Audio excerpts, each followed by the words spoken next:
Wala na siyang puwang sa bago nating mundo, Tristan. Masyado siyang mababa, masyadong marumi ang mga kamay para humawak sa kinabukasan mo.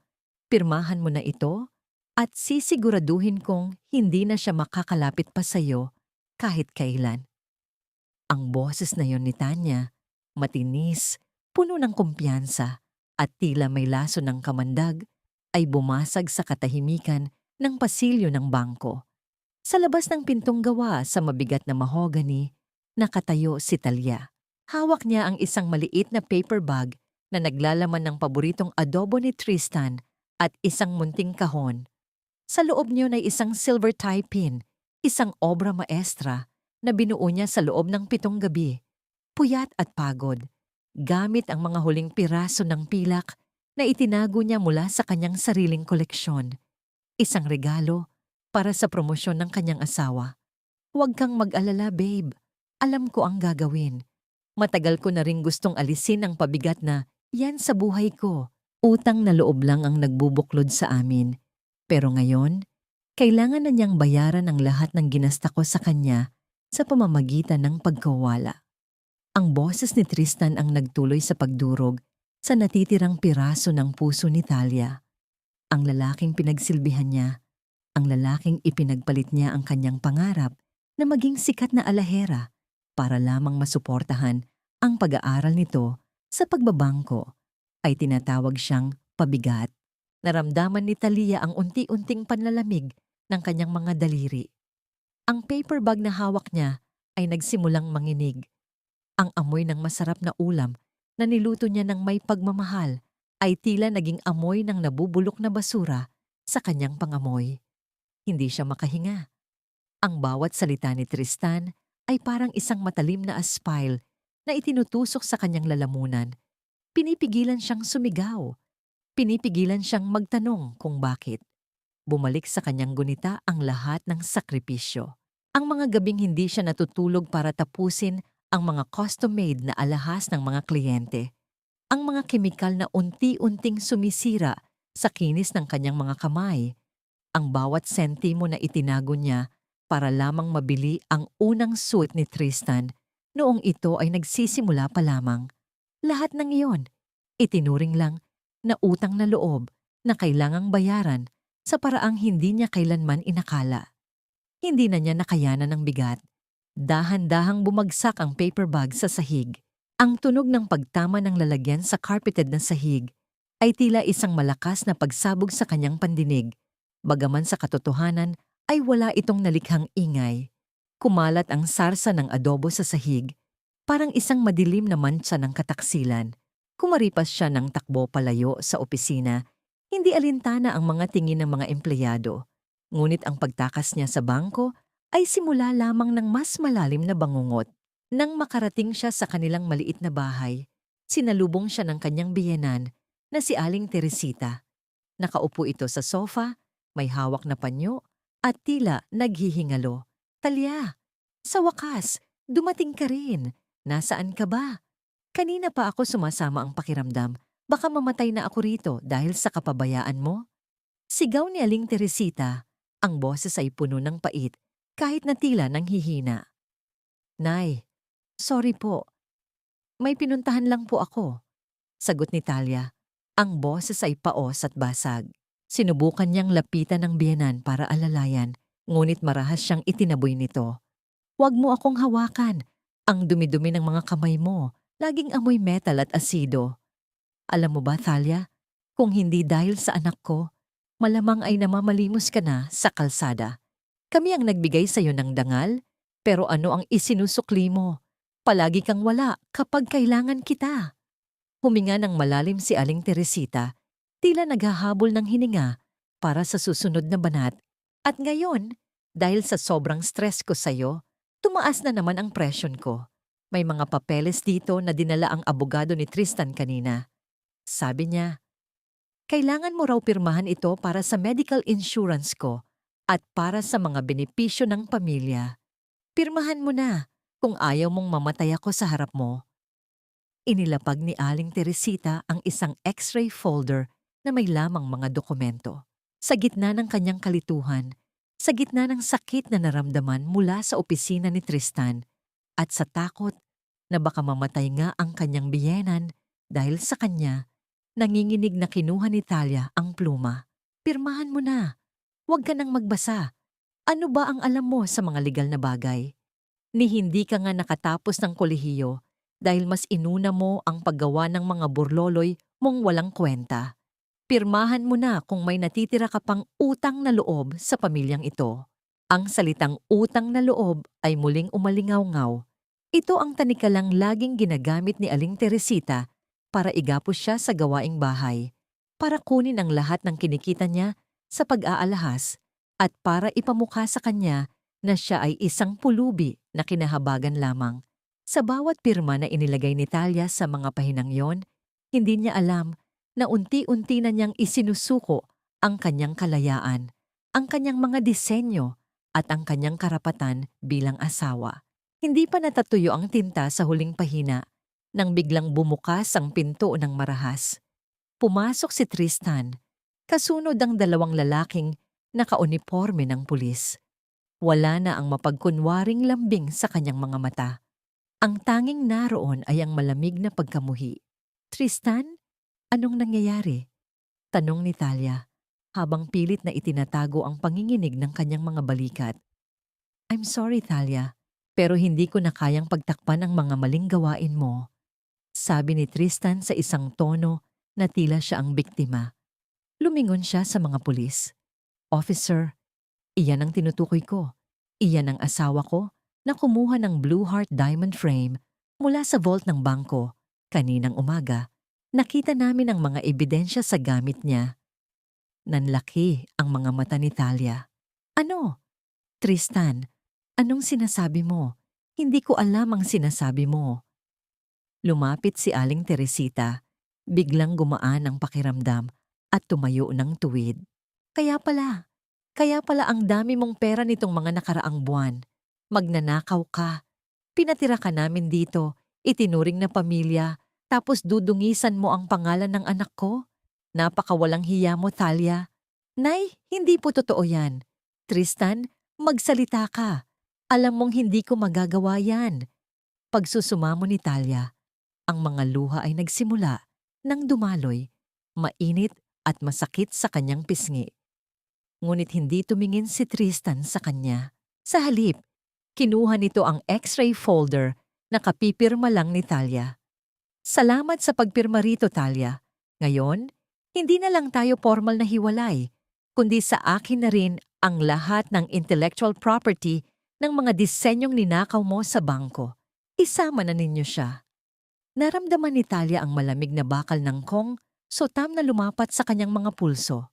Ang mga pulsong dati ay naglalabas ng kagandahan sa pamamagitan ng ginto at pilak. Ngayon ay nakakulong sa simbolo ng kahihiyan. Bago siya tuluyang ilabas ng bahay, lumingon siya kay Tristan. Ang lalaking pinag-alayan niya ng kanyang buhay ay nakatayo sa tabi ng kanyang ina. Kapwa may mga ngiting mapang-api. Sa labas ng bintana, ang langit ay nagsimulang magdilim at ang unang patak ng ulan ay bumagsak sa tuyong lupa.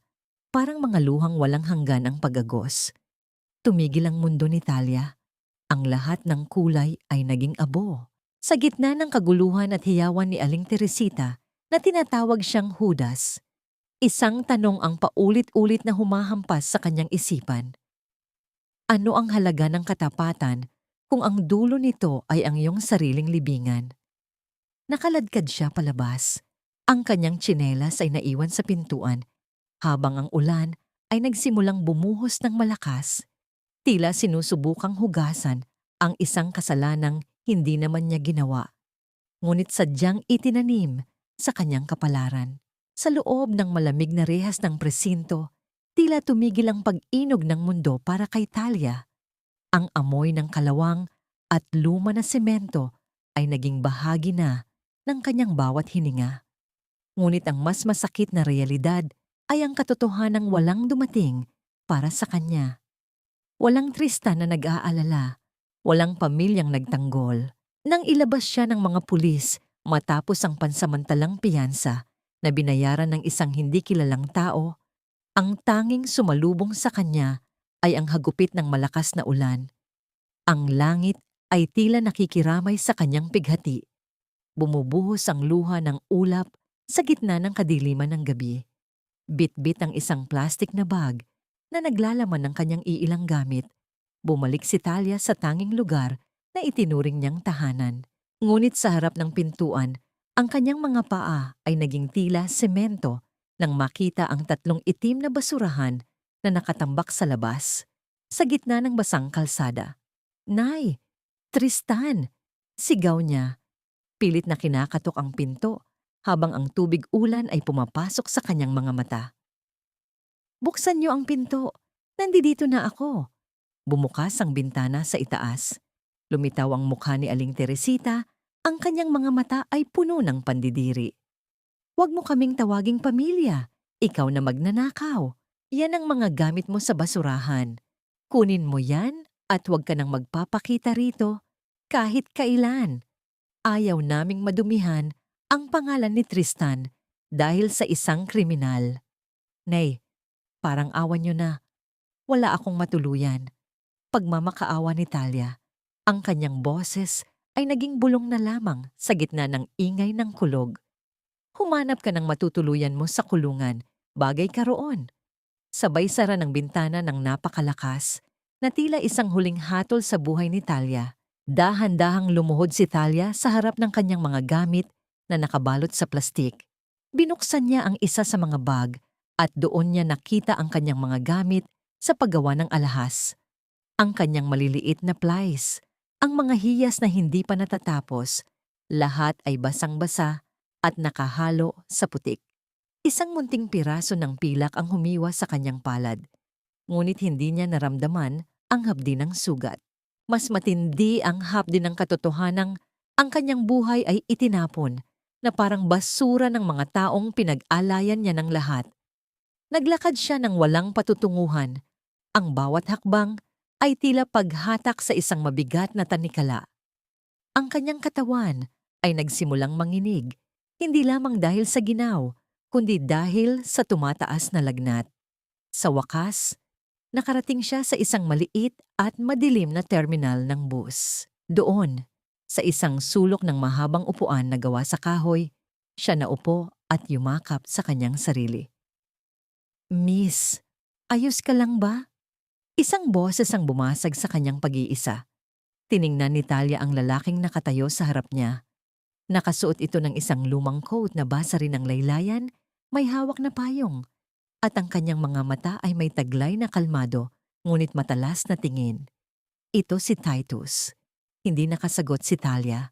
Ang kanyang mga labi ay nangingitim na sa ginaw. Nakita ni Titus ang kamay ni Talia na nakahawak sa plastic na bag. Isang kamay na puno ng maliliit na sugat, mga kalyo na dala ng paghawak sa matitigas na metal, at ang dulo ng mga daliri na tila palaging may bakas ng sining. Iyong mga kamay. Bulong ni Titus, tila may napagtanto.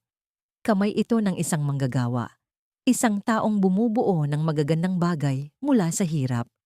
Dahan-dahang inabot ni Titus ang kanyang panyo at ibinigay ito kay Talia. "Lawyer ako, miss. Titus ang pangalan ko. Nakita kita sa presinto kanina. Alam kong may mali sa kaso mo." Tiningnan ni Talia ang panyo. Pagkatapos ay tumingin siya sa tapat ng terminal. May isang maliit na telebisyon na nakasabit sa dingding ng isang sari-sari store na bukas pa. Isang balita ang lumabas na tila isang huling saksak sa kanyang kaluluwa. Sa screen, naroon si Tristan, nakasuot ng mamahaling barong, at sa tabi niya ay si Tanya na nakasuot ng isang makinang na cocktail dress. May hawak silang mga baso ng wine sa isang malaking event sa bangko. Sa gabi ring ito, anunsyo ng reporter, ay formal na ipinahayag ang engagement ni Mr. Tristan Valderrama, ang bagong hirang na Vice President ng Global Trust Bank, sa kaisa-isang anak ng may-ari na si Miss Tanya Imperial. Tunay ngang isang power couple ang nabuo sa gitna ng tagumpay ng kumpanya. Nakita ni Talia ang mga mata ni Tristan sa telebisyon.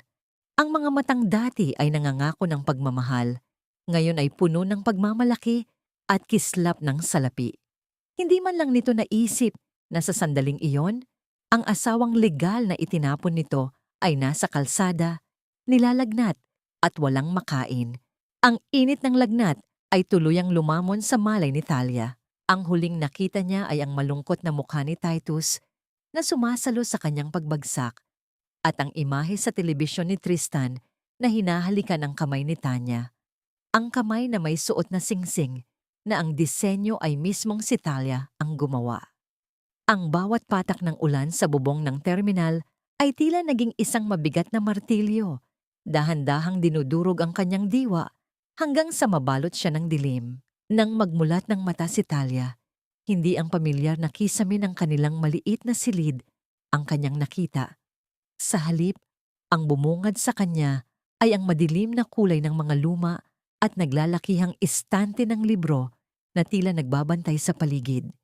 Ang amoy ng lumang papel, kape at mahinang samyo ng eucalyptus ay humahalimuyak sa hangin, malayo sa malansang amoy ng adobo at asido na nakasanayan niya. Dahan-dahan siyang bumangon mula sa isang lumang sofa na gawa sa leather. Nakaramdam siya ng bahagyang init sa kanyang noo. Isang basang bimpo ang nalaglag mula rito. Ang kanyang katawan ay nababalot ng isang makapal at malinis na kumot. Huwag ka munang piliting tumayo. Mataas pa ang lagnat mo. Ang boses ni Titus ay mahinahon, parang isang malalim na agos ng tubig na nagbibigay ng kapanatagan sa gitna ng bagyo. Nakaupo ang lalaki sa isang mesa na puno ng mga folder at isang lumang typewriter. Sa harap niya ay isang maliit na lampara na nagbibigay ng madilaw na liwanag sa silid. "Nasaan ako?" tanong ni Talia. Ang kanyang boses ay tila gasgas na plaka. "Nasa opisina mo ako.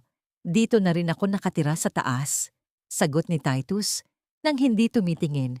"Nakita kitang bumagsak sa terminal. Hindi kita pwedeng iwan doon, lalo na't alam kong hinahanap ka ng mga taong gustong manira sa'yo." Napayuko si Talia. Ang alaala ng pagkakaaresto sa kanya, ang pagtataboy ni Aling Teresita, at ang nakangising mukha ni Tristan sa telebisyon ay muling humampas sa kanyang isipan. Naramdaman niya ang panginginig ng kanyang mga balikat. "Bakit mo ako tinutulungan? Isang kriminal ang tingin sa akin ng lahat," bulong ni Talia, habang ang mga daliri niya ay mahigpit na nakakapit sa gilid ng kumot. Tumayo si Titus at lumapit sa kanya. May dala itong isang tasa ng mainit na sopas. Inilapag niya ito sa maliit na lamesa sa tabi ng sofa. Pagkatapos, kinuha niya ang plastic na bag na bitbit ni Talia kanina, ang bag na naglalaman ng kanyang mga kagamitan sa pag-aalahas. Dahan-dahang inilabas ni Titus ang isang maliit na plies at ang mga piraso ng pilak na dumi-dumi na sa putik. Ang isang kriminal ay nagnanakaw para sa sariling pakinabang, pero ang mga kamay na ito, kinuha ni Titus ang kamay ni Talia ng buong ingat na tila humahawak sa isang marupok na kristal. Inobserbahan niya ang mga kalyo sa dulo ng mga daliri ng babae. Ang mga kamay na ito ay kamay ng isang manlilikha. Nakikita ko ang pagod at dedikasyon sa bawat sugat na narito. Hindi magnanakaw ang taong marunong bumuo ng sining mula sa wala. Napahagulgol si Talia. Iyon ang unang pagkakataon sa loob ng maraming taon na may kumilala sa kanyang halaga, hindi bilang isang katulong o isang pabigat, kundi bilang isang manggagawa. Ang hapdi ng kanyang puso ay tila mas matindi pa kaysa sa lagnat na nararamdaman. Nakita ko ang disenyong ipinagmamalaki ng Global Trust Bank sa balita. Patuloy ni Titus, ang kanyang boses ay naging seryoso. Ang Blue Heart Frame, kilala ko ang estilo ng mga imperial at alam kong hindi nila kayang gumawa ng ganoong katangi-tanging disenyo. Iyong-iyo ang sining na yon, hindi ba? Tumango si Talia sa gitna ng kanyang pag-iyak. 7 taon ko siyang binuo sa isip ko para sana kay Tristan, para sa kinabukasan namin. Pero ginamit nila yon para ipakulong ako. Hindi sapat ang iyak para mabawi ang dangal, Talia, sabi ni Titus. Ang kanyang mga mata ay nag-aapoy sa determinasyon. Kailangan nating lumaban. Pero bago iyon, kailangan mong magpalakas. Nanatiling tahimik ang silid. Tanging ang tunog ng ulan na tumatama sa bintana ang maririnig. Tila libu-libong maliliit na daliring tumatambol sa salamin. Ngunit sa gitna ng katahimikang yon, isang kakaibang tunog ang narinig ni Titus mula sa ibaba ng gusali. Isang marahas na pagpihit ng doorknob sa pintuan ng kanyang opisina. Agad na pinatay ni Titus ang lampara. Nababalot ng dilim ang buong silid. Inilagay niya ang kanyang daliri sa labi para patahimikin si Talia. Naririnig nila ang mabibigat na yabag ng mga sapatos sa hagdanan. Dahan-dahan, ngunit may layuning masama. Sino sila? Bulong ni Talia. Ang takot ay bumalik sa kanyang mga mata. Ang mga taong ayaw kang makitang malaya. Sagot ni Titus sa isang mababang tinig. May kinuha si Titus mula sa ilalim ng kanyang mesa. Isang lumang itim na folder. Talia, makinig ka. Ano man ang mangyari, huwag kang lalabas dito. Isang malakas na paghampas sa pinto ang yumanig sa buong silid na tila isang kulog na nagmula sa loob mismo ng gusali. Ang kahoy na pinto ay nagsimulang mag-crack, nagbabadyang bumigay sa anumang sandali.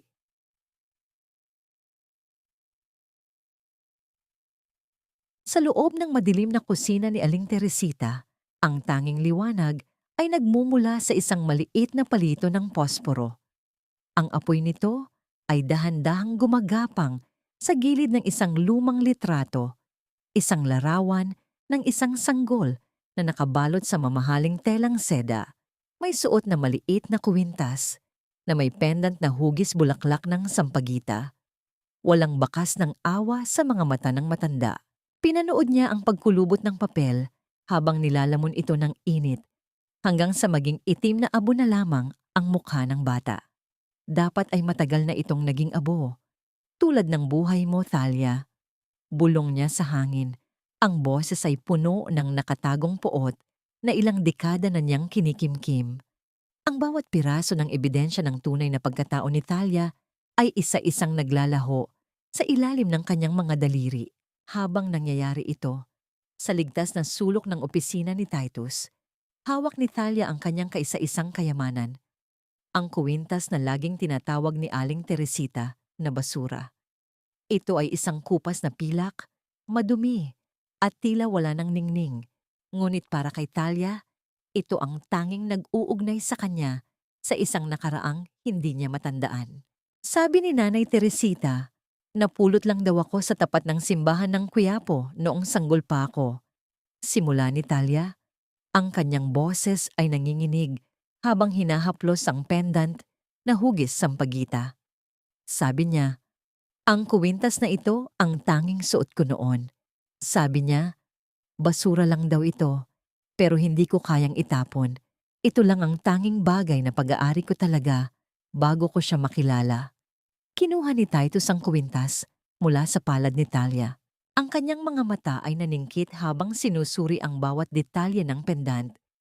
Kahit na madumi at puno ng gasgas, may isang maliit na marka sa likod ng bulaklak, isang napakaliit na titikti na nakaukit ng napakakinis, isang tatak na tanging ang pinakamahusay na alahero lamang ang kayang gumawa. Hindi ito basura, Thalia. Mahinahong sabi ni Titus. Ang pagkakagawa ng bawat talulot ng sampagitan na ito, may kaluluwa ang sining na ito. Hindi ito basta-basta nabibili sa tabi-tabi. Tumayo si Titus at naglakad patungo sa isang malaking kabinet na puno ng mga dokumentong may kinalaman sa mga lumang kaso na hindi pa nare-resolba. Matagal na siyang naghahanap ng hustisya para sa mga biktima ng pang-aabuso at may isang kwentong matagal nang nakabaon sa kanyang alaala. Isang kwentong yumanig sa buong bansa, 20 taon na ang nakalilipas. Dahan-dahan niyang inilabas ang isang folder na may tatak na Cold Case, 2004. Sa loob nito ay may mga clipping ng lumang pahayagan. Ang pamagat ng balita ay nagpabilis sa tibok ng puso ni Thalia. Tagapagmana ng Teodoro Jewelry Empire, nawawala matapos ang isang kidnapping sa Dinihito. Ipinakita ni Titus kay Talia ang isang kupas na larawan ng asawa ni Don Teodoro, ang yumaong si Doña Elena. Sa leeg ng babae ay nakasuot ang isang kwintas na kaparehong-kapareho ng hawak ni Talia, isang obra maestra na tinawag na Ang Halimuyak ng Bukas. May isang detalyeng hindi inilabas sa publiko noon. Talia, sabi ni Titus, ang kanyang boses ay puno ng bigat. Ayon sa ulat ng mga investigador na nakatago sa folder na ito, ang nawawalang sanggol ay may isang natatanging tanda sa kanyang balikat. Isang nunal na hugis, maliit na bituin o bulaklak. Nabitawan ni Talia ang tasa ng tsaang hawak niya. Ang tunog ng pagbasag ng porselana sa sahig ay tila isang hudyat ng paggising mula sa isang mahabang panaginip. Dahan-dahang hinawakan ni Talia ang kanyang kaliwang balikat kung saan sa ilalim ng kanyang lumang blusa ay naroon ang isang nunal na laging kinukutya ni Aling Teresita bilang sumpa ng kahirapan. Ngunit hindi ang nunal ang tanging nakita ni Titus sa mga lumang dokumento. May isang pangalan na nakalista bilang isa sa mga kasambahay na tinanggal sa trabaho 1 linggo bago ang insidente ng pagkawala ng bata dahil sa pagnanakaw ng maliliit na hiyas. Isang pangalan na naging dahilan upang manginig ang buong pagkatao ni Talia. Ang pangalang nakasulat sa opisyal na ulat ng pulisya, 20 taon na, ang nakalilipas ay walang iba kundi Teresita Valderrama. Siguraduhin mong hinding-hindi na muling sisikat ang araw para sa babaeng iyan, Tristan.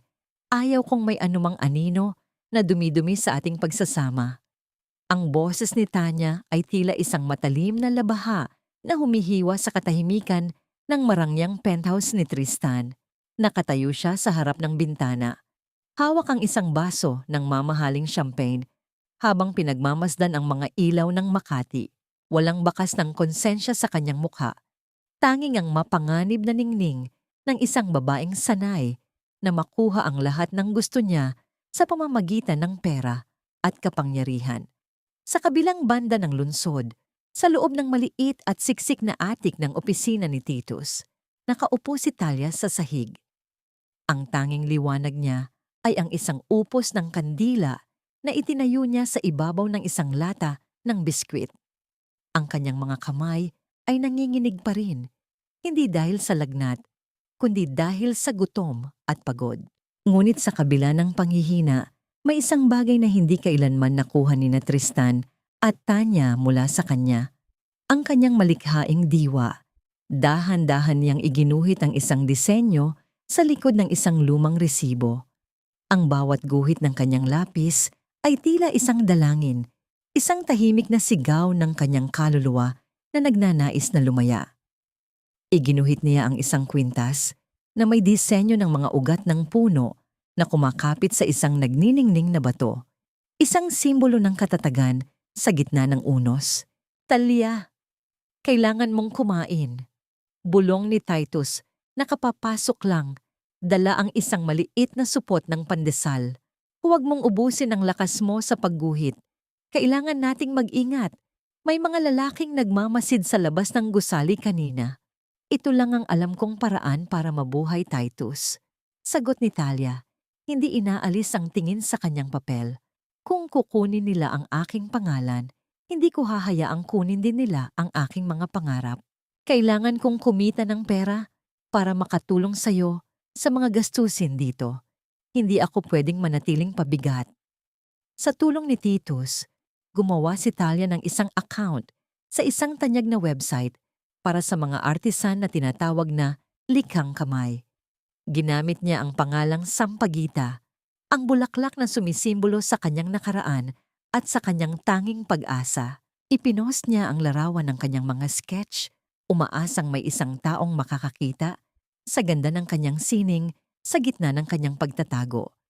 Kinabukasan, sa loob ng opisina ng Global Trust Bank, abala si Tanya sa pagpili ng mga hiyas na isusuot para sa darating na Hiyas ng Pilipinas Gala.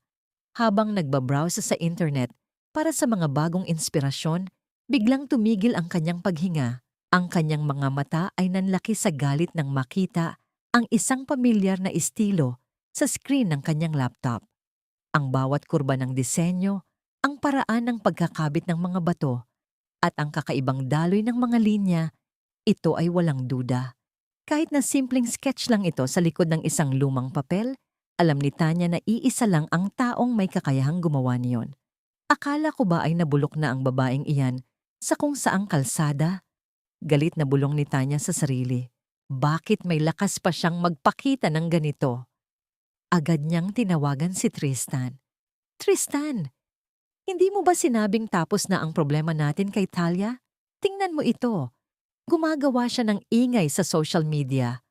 Kung makikita ito ng mga hurado sa gala, malalaman nilang ang blue heart na ipinagmamalaki natin ay nanggaling sa mga kamay ng isang magnanakaw. Naramdaman ni Tanya ang isang matinding takot na bumabalot sa kanyang puso. Hindi dahil sa takot sa batas, kundi takot na mawala ang kanyang posisyon bilang reyna ng sining sa paningin ng kanyang ama at ng buong bansa. Kinuha ni Tanya ang kanyang cellphone at nagdial ng isang numerong hindi nakarehistro sa kanyang contact list. Nahanap niyo na ba siya? Gusto kong siguraduhin na ang mga kamay na gumuguhit ng mga disenyong iyan ay hinding-hindi na muling makakahawak ng anumang lapis o pilak. Gawin niyo ang lahat, kahit anong paraan. Habang ibinababa ni Tanya ang telepono, isang malamig na ngiti ang sumilay sa kanyang mga labi. Sa kanyang isip, sapat na ang pera para patahimikin ang katotohanan.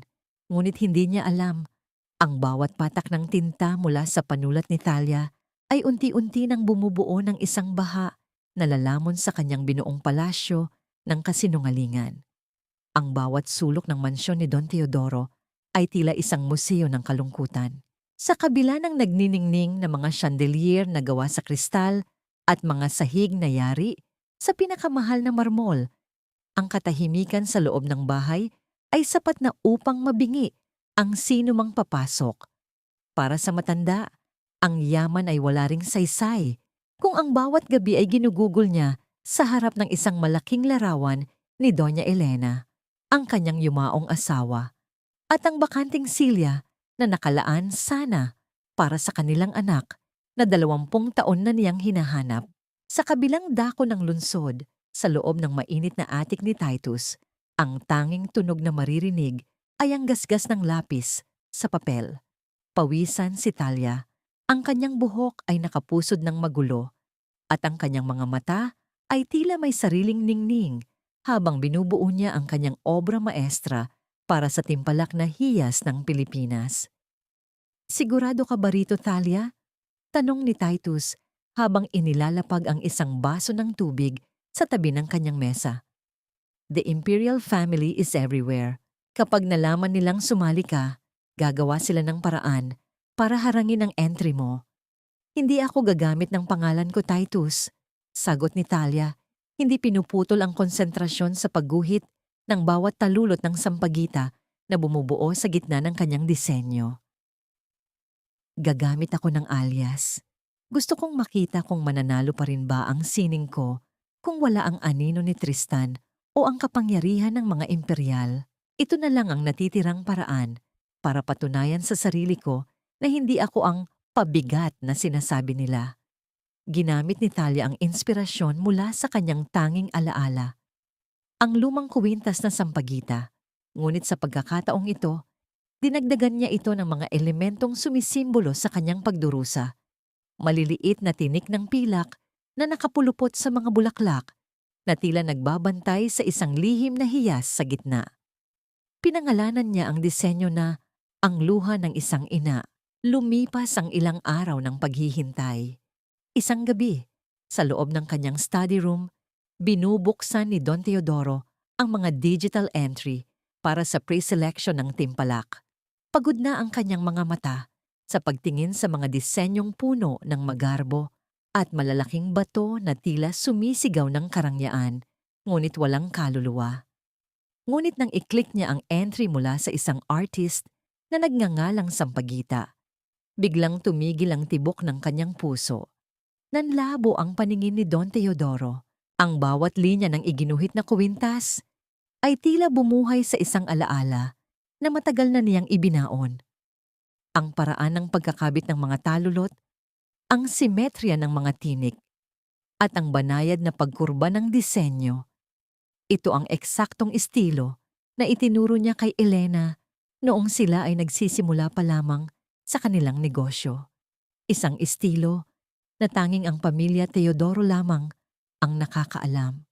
Elena, bulong ng matanda, habang ang kanyang nanginginig na daliri ay pilit na hinahaplos ang screen ng laptop. Hindi maaari, ang sining na ito, buhay pa ang sining mo. Agad na tinawagan ni Don Teodoro ang kanyang sekretarya. Ang boses niya na dati ay mahina, ay naging puno ng awtoridad at pagmamadali. Hanapin niyo kung sino ang nasa likod ng entry na ito. Ngayon din! Huwag kayong titigil hanggat hindi niyo natutukoy ang lokasyon ng taong gumuhit nito.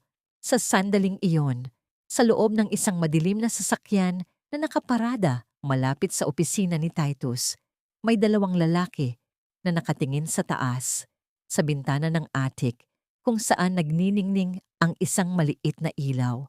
Ang isa sa kanila ay may hawak na litrato ni Talia, at ang isa naman ay naglalabas ng isang matalim na bagay mula sa kanyang bulsa. Habang nadarama ni Don Teodoro ang pag-asa sa kanyang puso, hindi niya alam na sa kabilang bahagi ng Maynila, ang buhay ng taong hinahanap niya ay nakabitin na sa isang napakanipis na sinulid. Ang lakas din ng loob mong magpakita rito, Talia. Akala ko ba sa kulungan ng uwi ng mga magnanakaw na tulad mo? Ang boses ni Tanya ay bumasag sa mahinhin na tugtugin ng biolin sa loob ng grand ballroom ng isang mamahaling hotel. Nakatayo si Tanya sa gitna ng kintab ng mga kristal, suot ang isang gown na yari sa telang seda na tila kulay ng gabi, at sa kanyang leeg ay nagniningning ang blue heart, ang disenyong ninakaw nila mula kay Thalia. Sa harap niya, nakatayo si Talia na tila isang anino sa gitna ng liwanag. Suot niya ang isang simpleng puting bestido na gawa sa murang tela, ngunit malinis at maayos ang bawat tahi. Ang kanyang buhok ay nakapusod ng mababa. Inilalantad ang kanyang mukha na kahit walang bahid ng mamahaling makeup ay nagtataglay ng isang uri ng ganda na hindi kayang bilhin ng salapi. Ang ganda ng katapatan at dignidad. Sa likod ni Talia ay si Titus na nakasuot ng isang disenteng barong. Ang kanyang mga mata ay laging nakabantay, tila isang leon na handang sumaklam sa sino mang magtatangkang manakit sa babaeng kasama niya. Halos hindi sila nakarating sa gabing ito. Matapos ang muntik na pag-atake sa kanila sa opisina ni Titus, nalaman nilang ang mga tauhan ni Tanya ay hindi titigil hanggat hindi sila tuluyang napapatahimik. Ngunit ang determinasyon ni Talia ay mas matalas pa sa anumang patalim. Nandito ako para sa aking sining, Tanya, hindi para sa iyo. Mahinahong sagot ni Talia, bagaman sa loob niya ay tila may 1,000 tambol na naghahabulan sa bilis ng tibok ng kanyang puso. Naramdaman niya ang panlalamig ng kanyang mga palad, ang panginginig na sinubukan niyang itago sa pamamagitan ng mahigpit na paghawak sa kanyang maliit na clutch bag.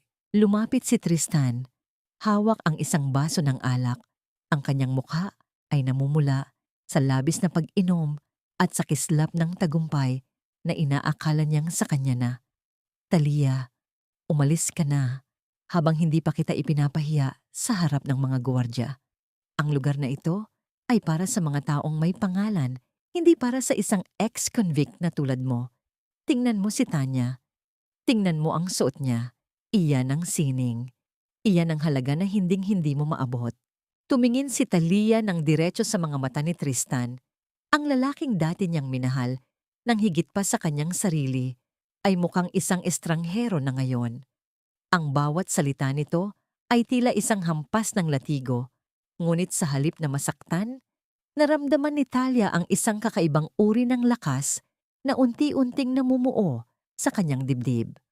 Ang ningning na suot niya, Tristan, ay hiram lamang.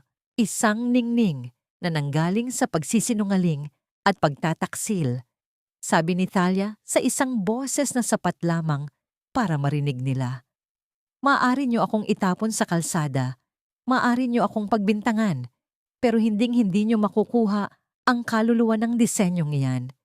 Tumawa ng malakas si Tanya, isang tawang puno ng pangungutya na umalingaw-ngaw sa paligid. Dahilan para lumingon ang ilang mga panauhin. Kaluluwa, napakadramatiko mo. Officer, tawag ni Tanya sa isang gwardiya na malapit sa kanila. Paalisin niyo ang babaeng ito. Wala siyang imbitasyon at isa siyang banta sa seguridad ng mga mamahaling hiyas dito. Habang papalapit ang gwardiya, dahan-dahang kinuha ni Talia mula sa kanyang bag ang isang maliit na kahon. Binuksan niya ito at inilabas ang kanyang kaisa-isang hiyas, ang lumang kuwintas na sampagita na nilinis at pinakintab ni Titus para sa kanya. Isinuot niya ito ng buong giting sa kanyang leeg. Sa sandaling iyon, ang pintuan ng ballroom ay bumukas ng malawak. Pumasok si Don Teodoro, ang hari ng mga hiyas sa Pilipinas. Ang lahat ay natahimik. Ang bawat hakbang ng matanda ay may dalang awtoridad na tila yayanig sa buong gusali. Dire-diretso siyang naglakad patungo sa gitna, kung nasaan ang grupo ni Tanya at Talia. Huminto si Don Teodoro sa tapat ni Talia. Nanliit ang kanyang mga mata, tila sinusuri ang bawat anggulo ng mukha ng babae. Pagkatapos, ang kanyang tingin ay bumaba sa leeg ni Talia.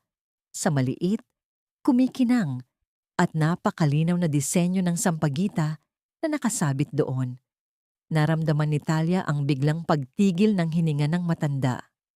Ang kamay ni Don Teodoro ay dahan-dahang itinaas, nanginginig, tila gustong hawakan ng kwintas, ngunit natatakot na baka ito ay isang panaginip lamang.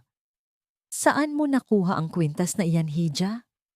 Ang boses ng matanda ay paos, puno ng emosyon na hindi maipaliwanag. Tumingin si Tanya ng may pag-aalala. Agad siyang sumingit. Don Teodoro, huwag niyo po siyang pansinin. Isang peking alahas lang po yan mula sa isang magnanakaw. Ang tunay na hiyas ay ito po, ang blue heart na disenyo ng aking pamilya. Ngunit hindi man lang lumingon si Don Teodoro kay Tanya. Ang kanyang mga mata ay nananatiling nakapako sa kwintas ni Talia at pagkatapos ay sa kaliwang balikat ng babae, kung saan bahagyang nakikita ang isang maliit na nunal na hugis bulaklak. Ipakita mo sa akin ang likod ng kwintas na yan. Utos ni Don Teodoro. Ang kanyang boses ay nanginginig sa galit at pag-asa. Ipakita mo sa akin ang likod ng pendant na yan, ngayon din. Ang boses ni Don Teodoro ay hindi na lamang puno ng awtoridad. Ito ay may kasamang panginginig ng isang taong matagal nang naghahanap ng sagot sa gitna ng madilim na gabi. Sa paligid nila, ang ingay ng marangyang pagtitipon ay tila naglaho. Napalitan ng isang nakabibinging katahimikan habang ang lahat ng mga mata ay nakatitig sa gitna ng ballroom. Dahan-dahang itinaas ni Talia ang kanyang nanginginig na mga kamay. Sa ilalim ng maliwanag na chandelier, kinuha niya ang maliit na sampagita pendant at iniharap ang likuran nito sa matanda. Doon, sa gitna ng mga gasgas at dumi ng panahon, nagniningning ang isang napakaliit na titik-T na nakaukit ng napakakinis, isang tatak na tanging. Ang mga kagamitan ng pamilya, Teodoro lamang ang nakakagawa. Hindi maaari. Bulong ni Don Teodoro, ang kanyang mga mata ay nagsimulang mangilid ang luha. Ang ukit na ito, ako mismo ang gumawa nito para sa aking Elena noong ipanganak ang aming munting anghel, isang lihim na marka na kami lamang ang nakakaalam. Don Teodoro, nagkakamali po kayo, sigaw ni Tanya. Ang kanyang boses ay puno ng desperasyon at takot. Lumapit siya at pilit na hinawakan ang braso ng matanda. Ang babaeng iyan ay isang mahusay na manlilinlang. Ninakaw niya ang disenyong blue heart mula sa akin at ngayon ay sinusubukan niyang lokohin kayo gamit ang isang pirasong tanso. Huwag po kayong magpapaniwala sa kanya. Lumingon si Don Teodoro kay Tanya. Ang kanyang tingin ay tila isang malamig na hangin na nagpatahimik sa dalaga. Ang disenyong blue heart na suot mo, Tanya. Nakikita ko ang ningning nito, pero wala itong kaluluwa. Pero ang kuwintas na ito, muling tumingin ang matanda kay Talia. Ang kanyang mga mata ay puno ng pagsisisi at pag-ibig. Nararamdaman ko ang tibok ng puso ng aking asawa sa bawat talulot nito. Hindi nakatiis si Tristan. Don Teodoro, baka nakakalimutan niyo na ang babaeng ito ay may record sa pulisya. Isang magnanakaw ang turing sa kanya ng batas. Anak siya ng isang katulong na pinalayas dahil sa pagnanakaw, si Teresita Valderrama. Sa pagbanggit ng pangalang Teresita Valderrama, tila may isang malakas na kidlat na tumama sa diwa ni Don Teodoro. Ang kanyang mukha ay namutla, pagkatapos ay naging pula sa matinding galit. Teresita, ang babaeng pinagkatiwalaan namin ni Elena, ang babaeng nag-alaga sa aming anak, bago ito nawala. Humarap si Don Teodoro sa kanyang mga bodyguard. Dalhin niyo ang babaeng ito sa pinakamalapit na ospital. Gusto ko ng isang DNA test ngayon din. At hanapin niyo si Teresita Valderrama. Huwag niyo siyang hahayaang makatakas. Sa gitna ng kaguluhan, naramdaman ni Talia ang isang mainit na kamay na humawak sa kanyang balikat. Si Titus. Huwag kang matakot, Talia. Nandito na ang katotohanan. Hindi ka na muling mag-iisa. Lumipas ang ilang oras na tila mga taon sa loob ng isang pribadong silid sa ospital. Habang naghihintay ng resulta, nakaupo si Talia sa isang silya, tahimik na nakatingin sa kanyang mga kamay. Ang mga kamay na dati ay itinuring na marumi. Ngayon ay tila naghihintay ng isang bagong kapalaran. Pumasok si Don Teodoro, hawak ang isang puting sobre. Ang kanyang mga hakbang ay mabigat. Ang bawat tunog ng kanyang sapatos sa sahig ay tila isang tibok ng orasan na nagtatakda ng katapusan ng isang mahabang paghihintay. Dahan-dahan niyang binuksan ang sobre sa harap ni Talia at Titus. Nang makita ang mga numero sa papel, pumagsak ang matanda sa kanyang mga tuhod. Humahagulgol siya habang tinitingnan ang resulta. 79.7% probability of paternity. Anak ko, ang tanging salitang lumabas sa bibig ni Don Teodoro habang niyayakap niya ang mga binti ni Talia. Patawarin mo ako. 20 taon kitang hinanap sa maling lugar. Patawarin mo ako kung hinayaan kitang magdusa sa kamay ng mga taong iyon. Hindi nakapagsalita si Talia. Ang kanyang mga luha ay malayang umagos, hinuhugasan ng bawat hapdi ng nakaraan, ang bawat sipa, bawat mura ni Aling Teresita, at bawat pagtataksil ni Tristan ay tila naging mga anino na lamang sa harap ng liwanag ng pagmamahal ng kanyang tunay na ama. Ngunit sa gitna ng madamdaming tagpong iyon, isang tawag ang natanggap ni Titus mula sa kanyang mga tauhan sa labas. Attorney, nakita na namin si Teresita Valderrama, ngunit may masamang balita. Sinusubukan niyang sunugin ang lahat ng ebidensya sa bahay nila at tila may kasama siyang mga armadong lalaki na ipinadala ni Tanya Imperial. Napatayo si Don Teodoro. Ang kanyang mga mata ay nag-aapoy sa galit na hindi kailanman nakita ng sinuman. Gusto nilang ubusin ang pamilya ko? Hindi nila kilala kung sino ang kinalaban nila. Lumingon ang matanda kay Talia. Huwag kang mag-alala, anak. Ang bawat patak ng luha mo ay may katumbas na kabayaran. Sisiguraduhin kong ang mga taong kumuha ng iyong kabataan at dangal ay pagsisisihan ng araw na isinilang sila. Habang papalabas sila ng ospital, isang itim na sasakyan ang biglang humarurot patungo sa kanila. Tila isang hayop na naglalaway sa galit, na naglalayong tapusin ang hindi nila natapos sa ballroom. Hindi na ako ang babaeng yuyuko sa bawat sipa ng tadhana. Ang mga kamay na ito, na dati ay marumi sa asido at uling, ay siya ring magtitibag sa palasyong itinayo ninyo sa ibabaw ng aking mga luha. Sa loob ng malawak na walk-in closet ng mansyon ng mga Teodoro, nakatayo si Talia sa harap ng isang dambuhalang salamin. Hindi na niya suot ang kupas na bestido o ang tsinelas na laging may bakas ng putik. Ngayon, balot siya ng telang gawa sa pinakamahal na sutla, kulay asul na tila dagat sa ilalim ng buwan. Ang bawat haplos ng tela sa kanyang balat ay tila isang paalala na ang kanyang bangungot ay natapos na at ang bukang liwayway ng kanyang paghihiganti ay nagsisimula na. Isang babaeng taga-ayos ng kuko ang dahan-dahang humahawak sa kanyang mga daliri. Ang ganda po ng inyong mga kamay, Ma'am Talia. May mga kalyoman, bakas ito ng isang tunay na sining. Bulong ng babae. Napangiti si Talia ng mapait. Ito ang kanyang golden moment. Ang pagtanggap na ang kanyang nakaraan bilang isang hamak na alahera ay hindi isang kahihiyan, kundi ang kanyang pinakamalakas na sandata.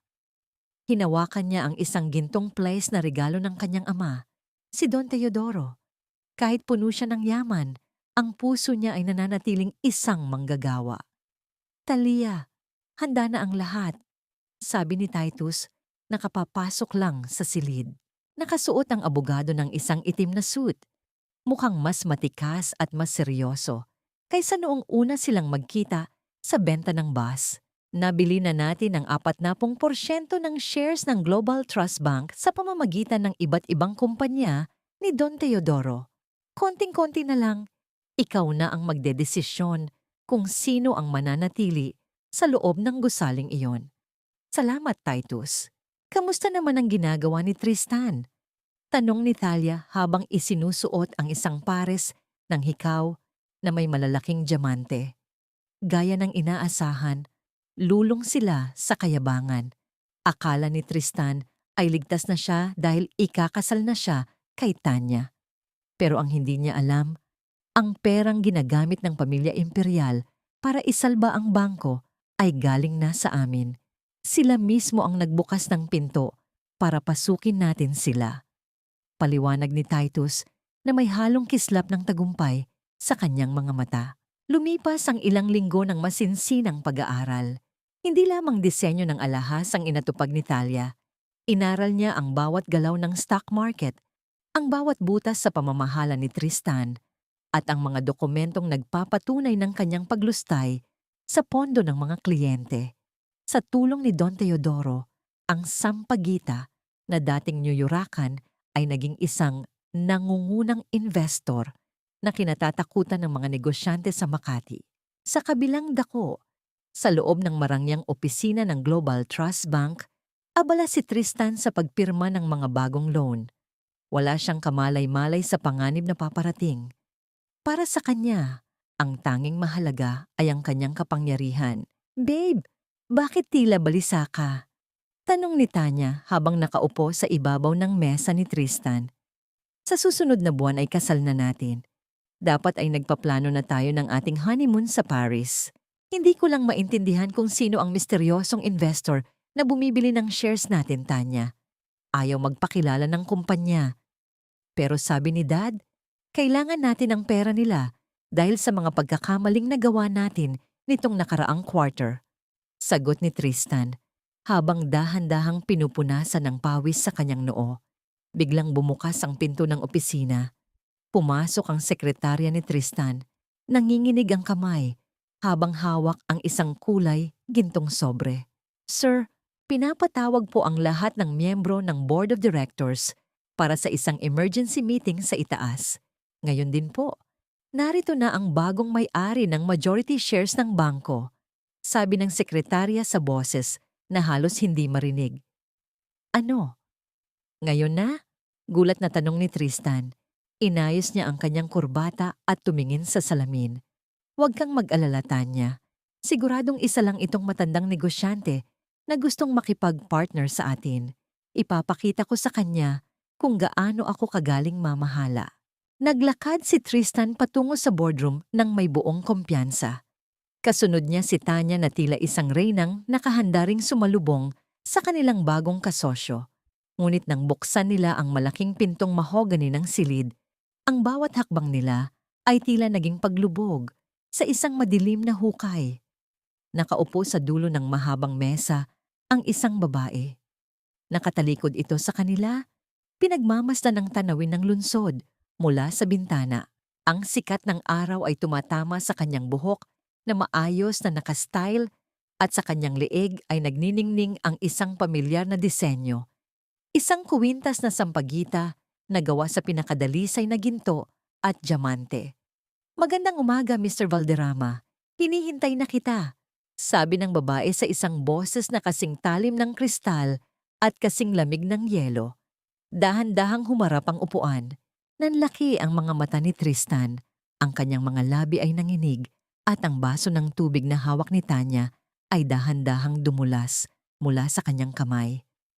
Ang tunog ng pagbasag ng kristal sa sahig ay tila isang hudyat ng katapusan. "Talia?"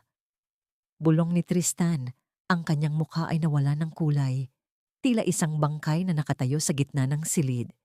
Isang matamis, ngunit mapanganib na ngiti ang sumilay sa mga labi ni Talia. "Mali ka, Tristan. Ako ang may-ari ng bangkong ito. At ikaw ay isa na lamang empleyadong naghihintay ng aking hatol." Paano? Paanong nangyari ito? Talia, ikaw ay dapat na nasa. Dapat ay wala ka na. Ang boses ni Tristan ay tila isang hangin na dumadaloy sa isang tuyot na lalamunan. Ang kanyang mga kamay, na dati ay kampanteng nakahawak sa mga mamahaling dokumento, ngayon ay nanginginig ng hindi mapigilan. Ang bawat butil ng pawis sa kanyang noo ay sumasalamin sa kislap ng mga diamanteng suot ni Talia. Mga diamanteng na ngayon ay tila mga matang humuhusga sa kanya. "Ang akala mo ba, Tristan, ay sapat na ang rehas para ikulong ang katotohanan?" Mahinahong sagot ni Talia. Dahan-dahan siyang tumayo mula sa kanyang upuan. Ang bawat galaw niya ay puno ng dignidad at kapangyarihan na hindi kailanman nakita ng sinuman sa silid na yon. Lumapit siya sa mahabang mesa. Ang tunog ng kanyang mga sapatos sa sahig ay tila isang mabagal na martilyo na nagtatakda ng hatol. "Akala niyo ba ay ganoon kadaling burahin ng isang tao?" Lumingon si Talia kay Tanya, na ngayon ay nakasandal sa pader. Ang kanyang mukha ay kasing puti ng papel. "Tanya, ang blue heart na ipinagmamalaki mo, ang disenyong ninakaw niyo sa akin, alam mo ba kung bakit hindi ito nagniningning ng husto sa leeg mo? Dahil ang sining na binuo sa kasinungalingan ay laging magmumukhang tanso sa harap ng tunay na ginto." "Huwag mo kaming takutin, Talia," sigaw ni Tanya. Pilit na ibinabalik ang kanyang tapang kahit na ang kanyang boses ay basag. "May pera kami. Ang pamilya ko ang may-ari ng bangkong ito. Isang tawag ko lang sa mga abogado namin. Babalik ka sa putik na pinanggalingan mo."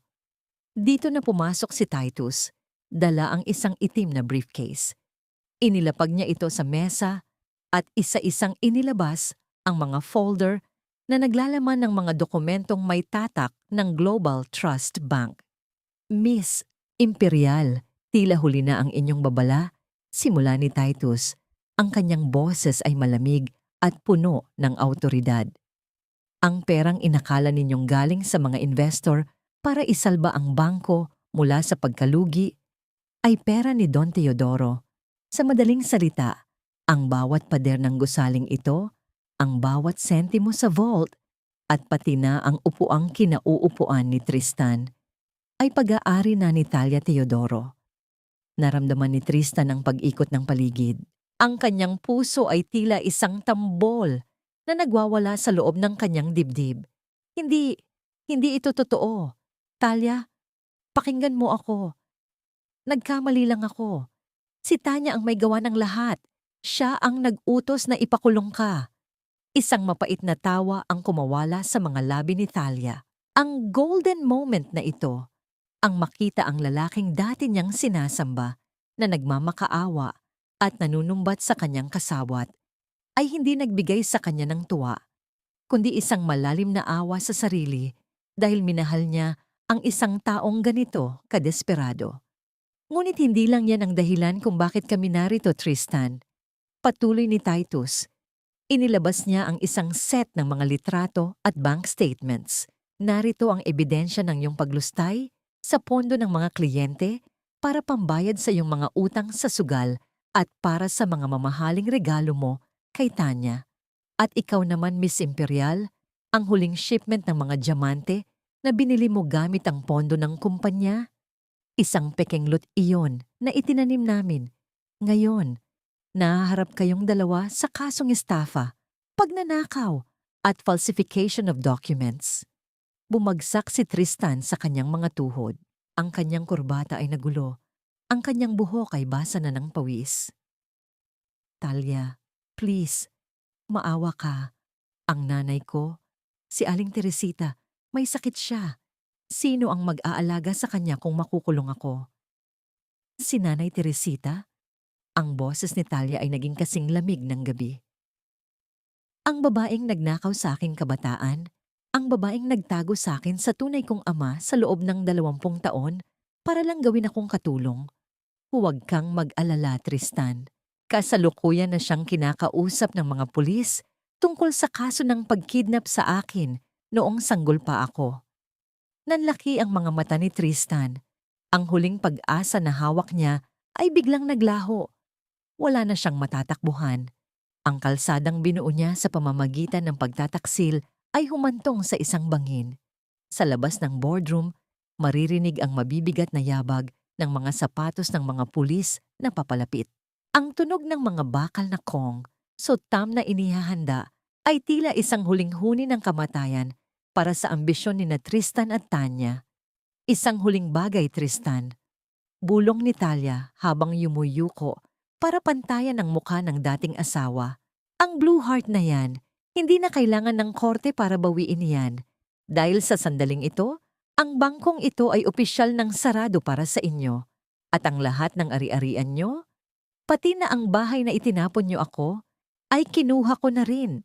Tumalikod si Talia at naglakad palabas ng silid kasama si Titus.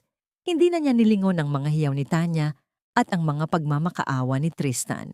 Ngunit habang papasok sila sa elevator, isang tawag ang natanggap ni Titus. Attorney, may problema po. Si Aling Teresita, nawawala siya sa safe house. May nakakita sa kanya na bitbit ang 1 galon ng gasolina at papunta siya sa mansyon ng mga Teodoro. Naramdaman ni Talia ang isang matinding kaba na gumapang sa kanyang likuran. Ang laro ay hindi pa tapos. Ang galit ng isang matandang nabubuhay sa kasinungalingan ay maaaring maging mas mapanganib kaysa sa anumang kaso sa korte. Ang amoy ng gasolina ay humalo sa bango ng mga bulaklak ng sampagita sa harap ng mansyon ng mga Teodoro. Sa ilalim ng madilim na langit, ang liwanag ng mga bombilya sa hardin ay nagbibigay ng nakakatakot na anino sa figura ni Aling Teresita. Hawak niya ang 1 galon ng likidong tila kamatayan ng hatid at sa kanyang nanginginig na kamay ay isang maliit na kahon ng posporo. Walang matitira kung hindi mapupunta sa anak ko ang yaman na ito. Susunugin ko ang lahat.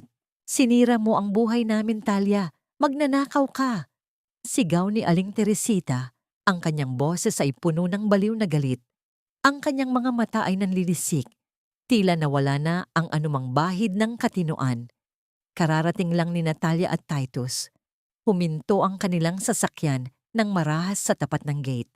Lumabas si Talia. Ang kanyang puso ay tila gustong kumawala sa kanyang dibdib sa takot na baka mapahamak ang kanyang ama na nasa loob ng bahay. Nay, itigil niyo na yan. Parang awan niyo na. Sigaw ni Talia habang dahan-dahang lumalapit. Ang kanyang mga kamay ay nakataas bilang tanda ng pagsuko. Hindi ko kayo sinira. Kayo ang sumira sa sarili niyo dahil sa kasakiman. Pinalaki kita. Pinakain kita.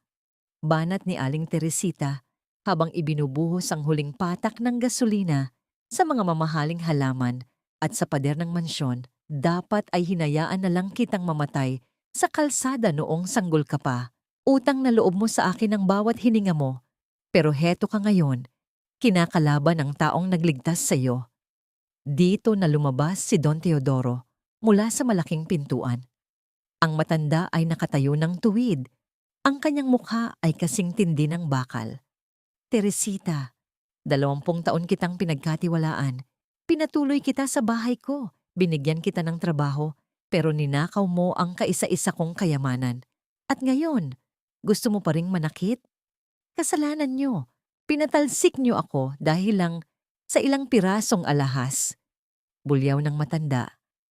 Nararapat lang na maramdaman niyo ang sakit na naramdaman ko. Itinaas ni Aling Teresita ang isang palito ng posporo. Ang tunog ng pagkayod ng kahoy sa gilid ng kahon ay tila isang huling-huni ng panganib. Isang maliit at sumasayaw na apoy ang sumindi. "Nay, huwag!" sigaw ni Talia.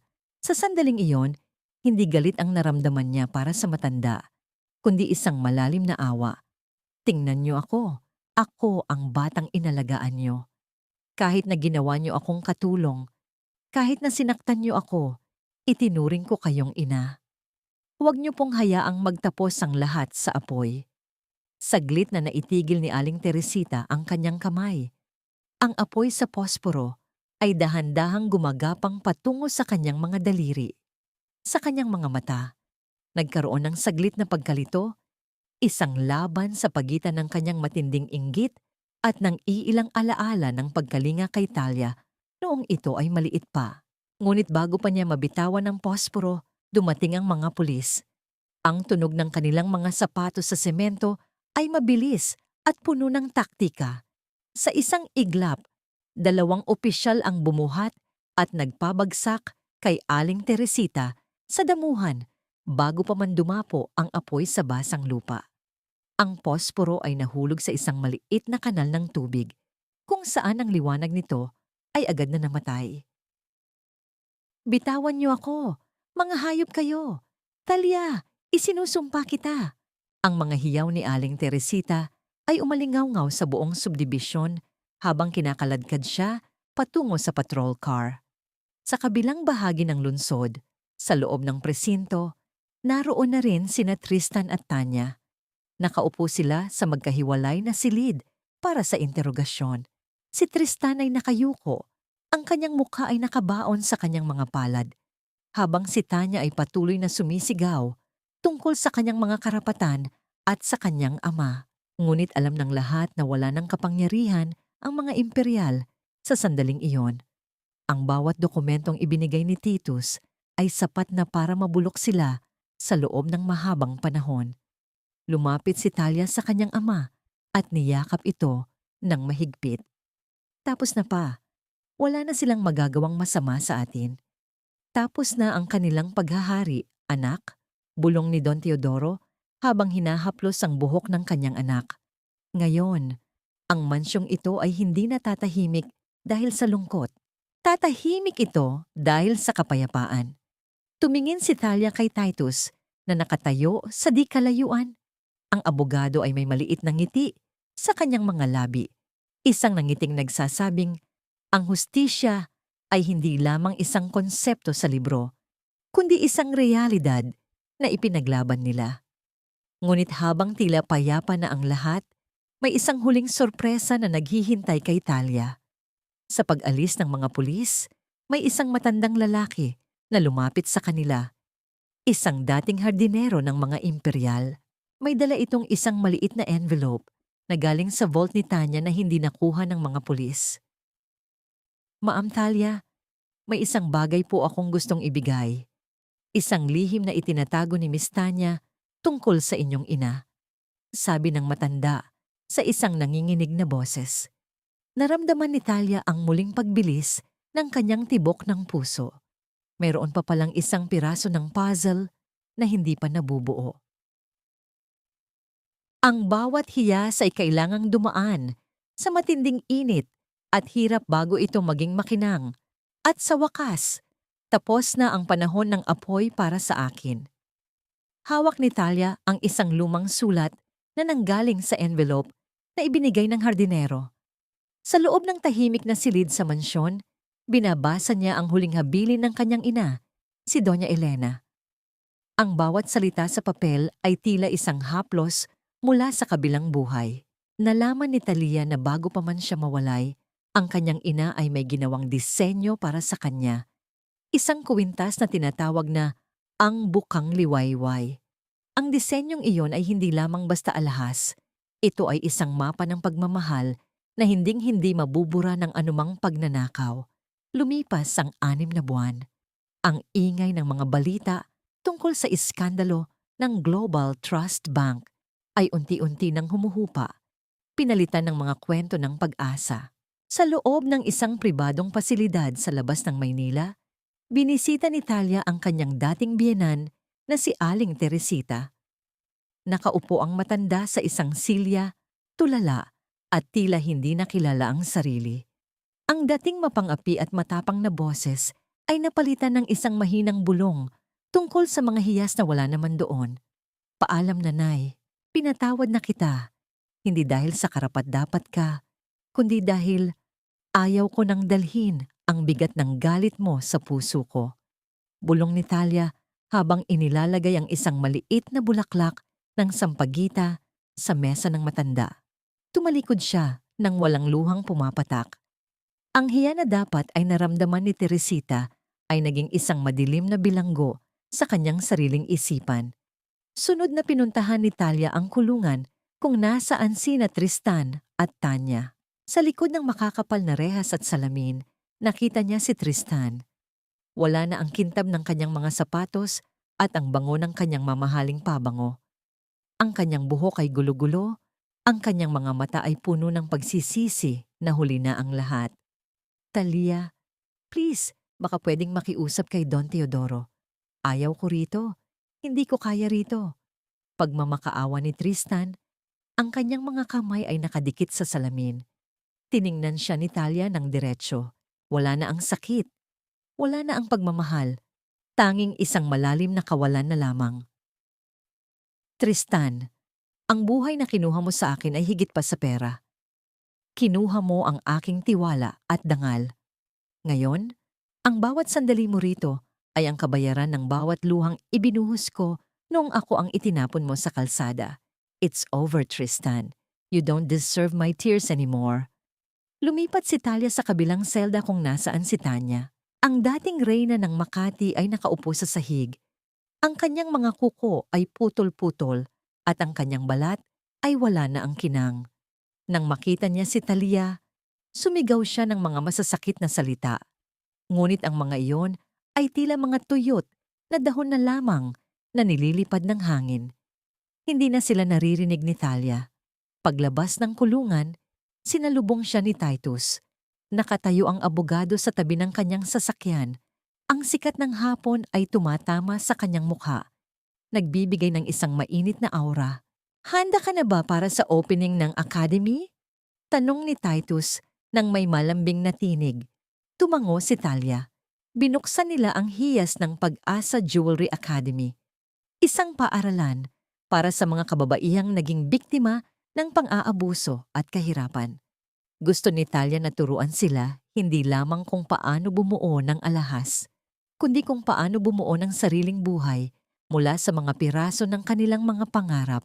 Habang naglalakad sila sa hardin ng academy, dahan-dahang hinawakan ni Titus ang kamay ni Talia.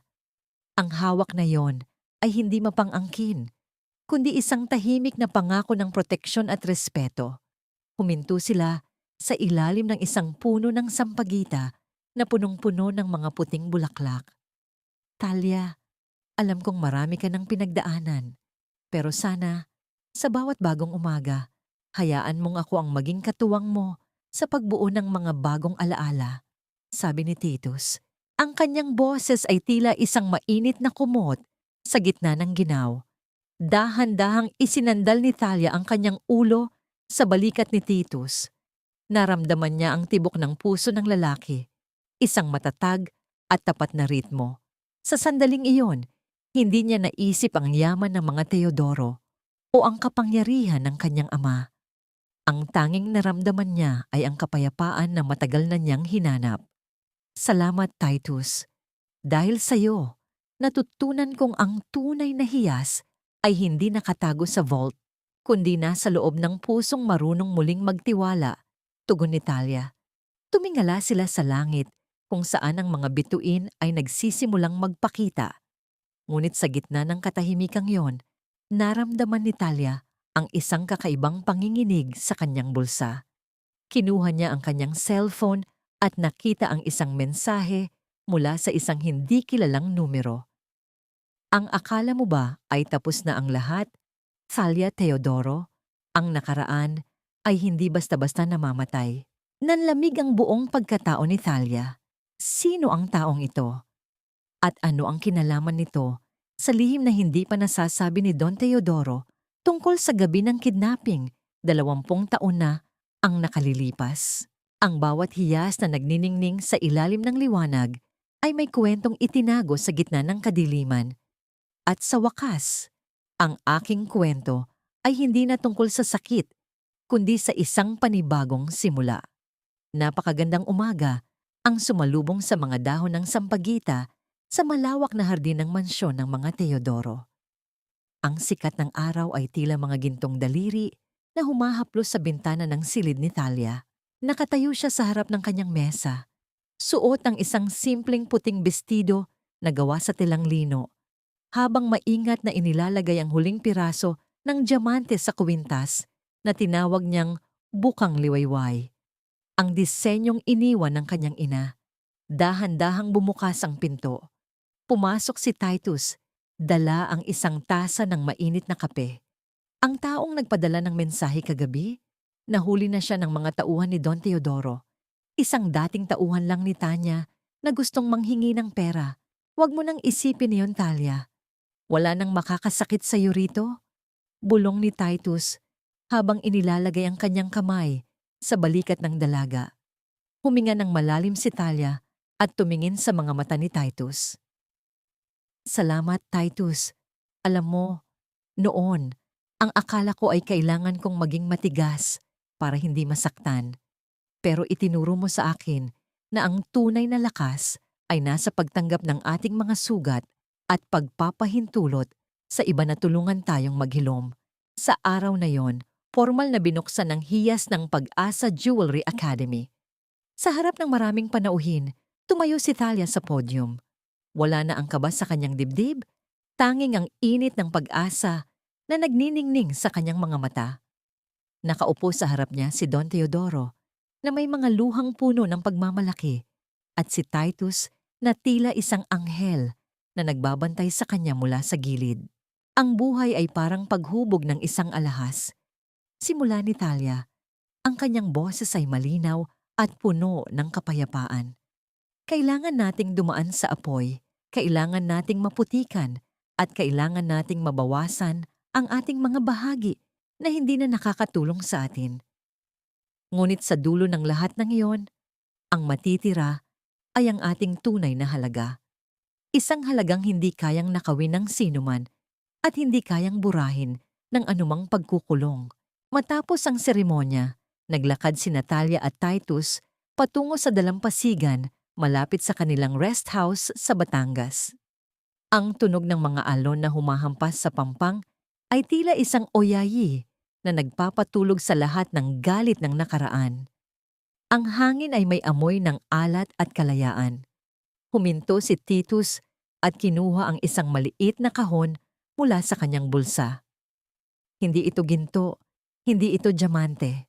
Isa itong simpleng singsing na gawa sa matibay na kahoy ng nara na may ukit ng isang maliit na bulaklak ng sampagita.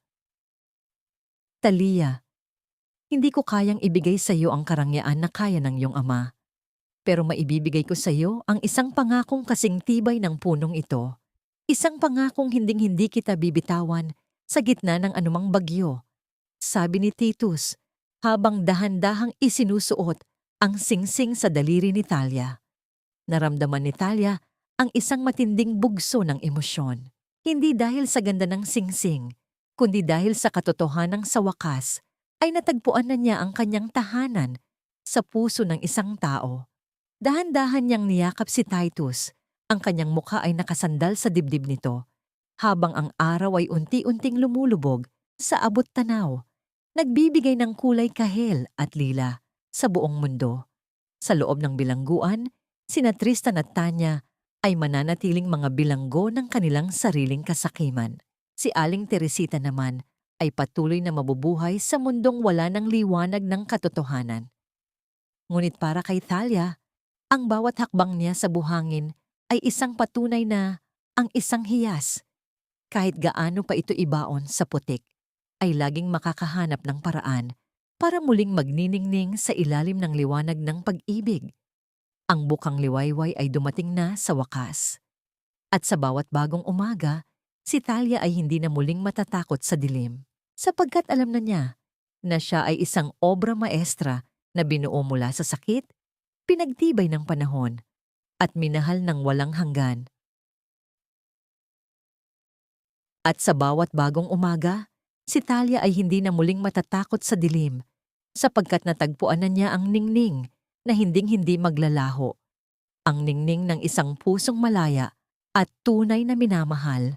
Sa puntong ito, nais kong magpasalamat ng buong puso sa inyong lahat na sumabay sa bawat tibok ng puso ni Talia mula sa unang kabanata hanggang sa huling sandali ng kanyang tagumpay.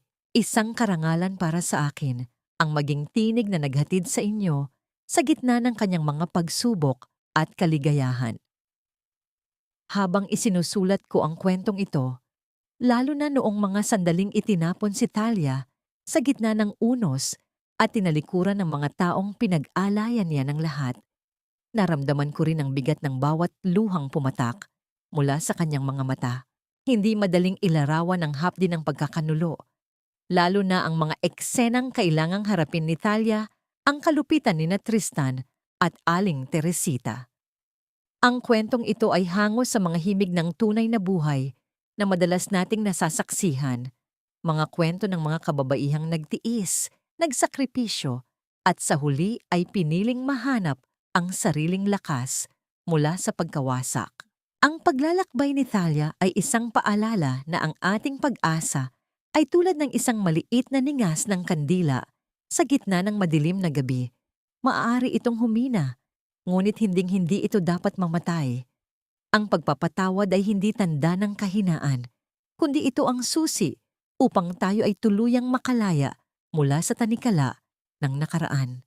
Tulad ng isang butil na kailangang mabaon sa madilim na lupa bago maging isang nagniningning na puno, ang bawat paghihirap ay bahagi lamang ng ating pag-usbong patungo sa liwanag. Ngunit bago tayo tuluyang magpaalam, nais ko kayong tanungin mula sa inyong mga puso, sapat na ba ang naging kaparusahan para kina Tristan at Tanya? At sa inyong palagay, tama ba ang naging desisyon ni Talia na patawarin ang mga taong sumira sa kanyang buhay? Ikaw ba? Kung ikaw ang nasa kanyang kalagayan, kaya mo rin bang magbukas ng puso para sa mga taong nagdulot sa iyo ng labis na pait? Napakasaya ko na marinig ang inyong mga pananaw, kaya mangyaring ibahagi ang inyong mga saloobin sa comment section sa ibaba. Ang bawat komento ninyo ay nagbibigay ng lakas sa akin upang magpatuloy sa paglikha ng mga kwentong sumasalamin sa ating mga karanasan. Kung naantig ang inyong mga puso sa kwento ni Talia, huwag kalimutang i-like ang video na ito at ibahagi ito sa inyong mga mahal sa buhay na nangangailangan din ng inspirasyon ngayon. Muli, maraming salamat sa inyong pakikinig at sa pananatili hanggang sa huling kataga. Hanggang sa muli nating pagkikita sa susunod na kwento ng pag-ibig, pamilya at pag-asa.